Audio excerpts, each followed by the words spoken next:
Alright guys, so it's time for us to make our value scales. So I'm going to draw 4 long rectangles for the 4 different ways to make a value scale. Voy a dibujar 4 rectángulos largas para las 4 maneras de hacer valor. These don't have to be perfect rectangles. No necesita hacer rectángulos perfectos.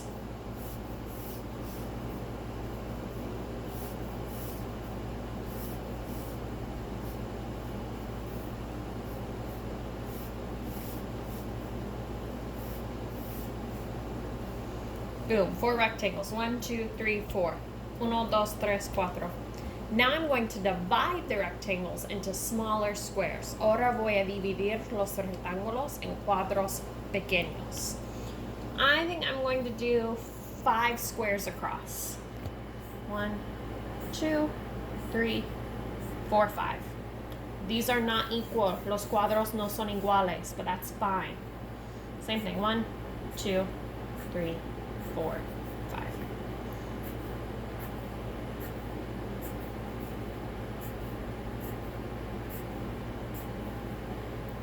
Now remember, we're doing 4 different ways of shading, so I'm going to go ahead and label those ways. So we're going to do hatching. That's when you move your pencil diagonally.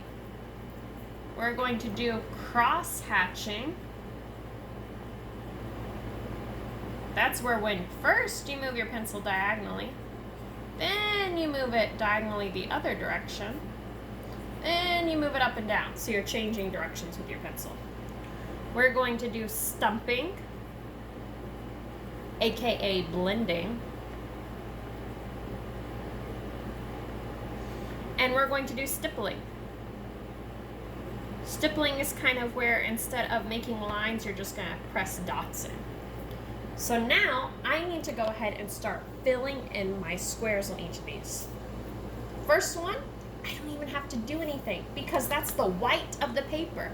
The whitest or brightest I can get a color is by just leaving the white paper like it is.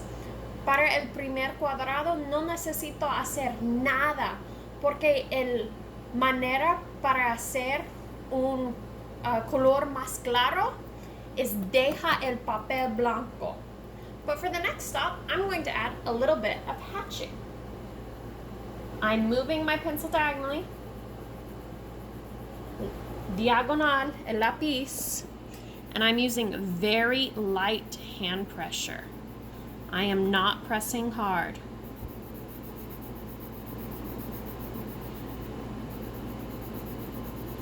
I could probably go even lighter than that, honestly. Now for the next one, I'm going to press a little bit harder.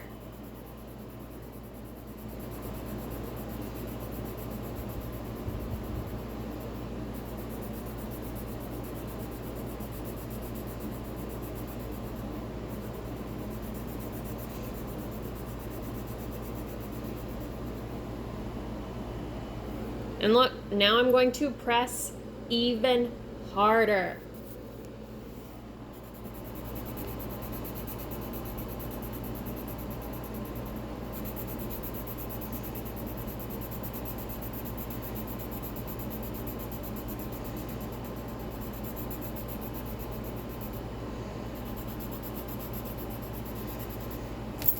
And you guessed it.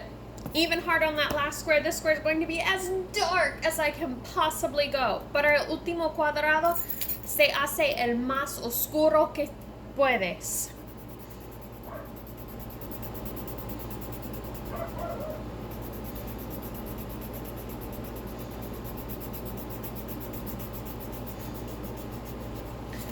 And now you can see my colors are fading from the brightness of the paper all the way to as dark as I can get my pencil. And for hatching, I move my pencil diagonally. Let's go ahead and move on to cross hatching. Same thing, best way to keep the lightest color or the brightest color is just leave the paper white. Entonces, voy a dejar este cuadro como es.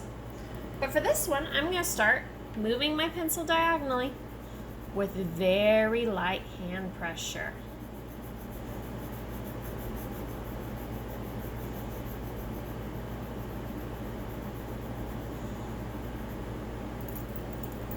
Now, normally cross-hatching, right, you move diagonal, then you move diagonal the other way, then you move up and down.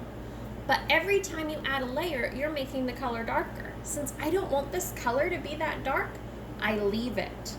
Normalmente, cuando estás cross-hatching, se mueve diagonal y el otro direction diagonal y arriba y abajo. Pero cada vez que se agrega un layer de lápiz, el color se hace más oscuro. And I don't want this color to be very dark, so I'm going to leave it. Déjalo con solo un layer. But for this one, I'm going to start again hatching, going diagonal.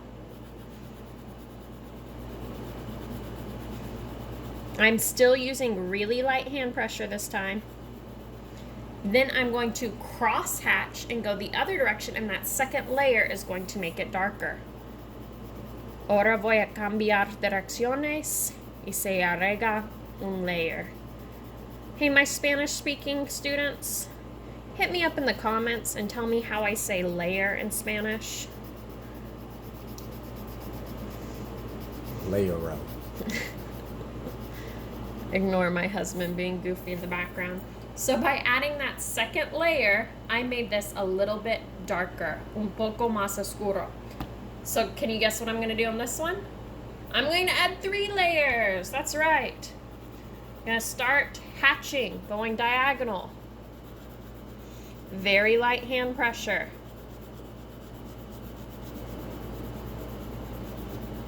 Then I'm going to cross hatch, go the other direction.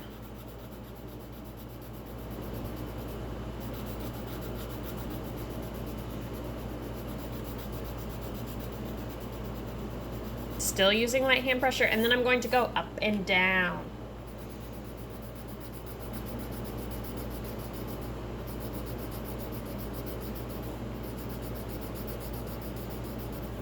And look, it's a little bit darker. So this last one, I'm going to add another layer to make it even darker, starting again the same way. Comienza en mismo manera. Change directions.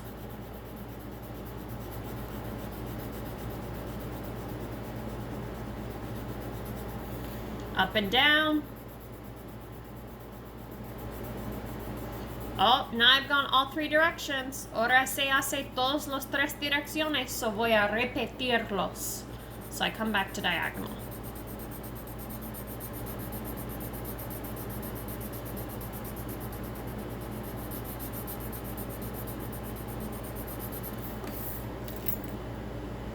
There we go, we fade from light to dark, and we could go even darker by adding more and more layers. This is my personal favorite way of shading because I think it offers a little bit more control because you're using the same hand pressure the whole time. You're just adding layers. The downside is this takes a lot of time. That's my favorite way. Esta es mi manera favorita. Now stumping, aka blending.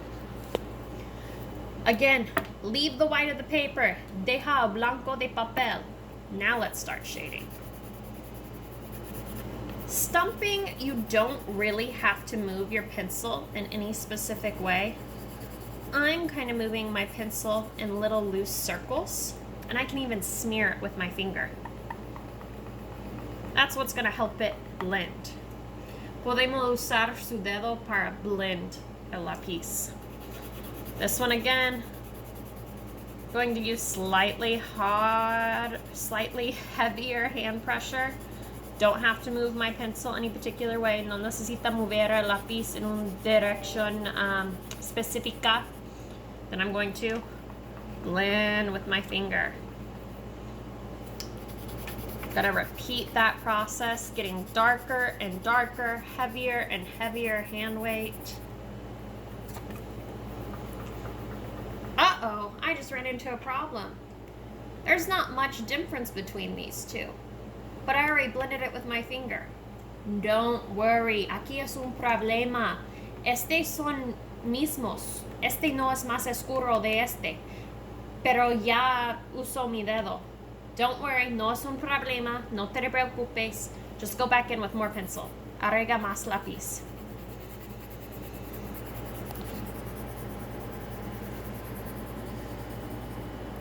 Then I'll blend again. And finally the last one.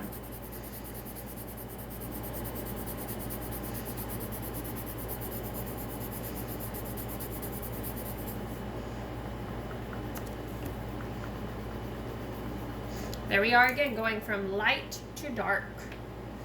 A la más claro a la más oscuro. Finally, stippling. Remember, stippling is not lines, it is dots. So stippling takes a lot of time. Para stippling no hace líneas, toca el papel. Toma mucho tiempo. Como el mismo de los otros, deja el primer cuadro porque el blanco de papel es el parte más claro. Here, now I'm going to add some dots. I'm just adding a few, not a lot. Para el segundo cuadro, agrega pocos puntos. El tercero cuadro, agrega más puntos. For the third box, add more dots.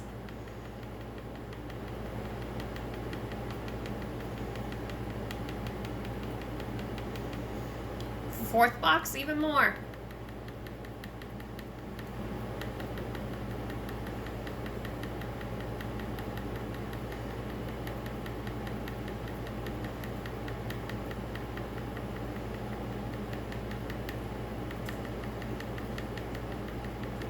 It's a lot of dots.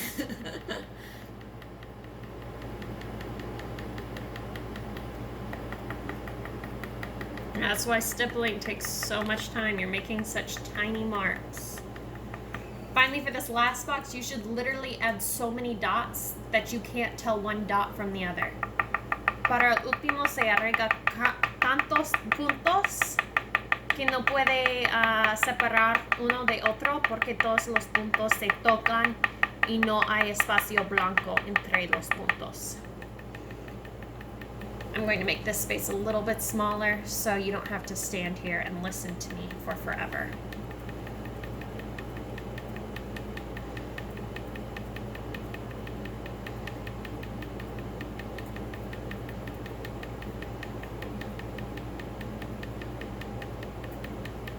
Okay, so again, we're going from light to darkest. I know my dark section's really small. I didn't want you to sit here and watch me draw dots for 10 minutes. And that's how I do stippling. So this is what I am looking for from you guys. You need to do the 4 ways of shading, hatching, cross-hatching, stumping or blending, and stippling. Then take a photo of it and submit it to Google Classroom. Without a photo, I cannot give you credit for this assignment. Toma una foto y compartirlo en el alúa de Google para recibir crédito. Sin una foto, no puedo darte crédito. Pew, pew, pew, pew.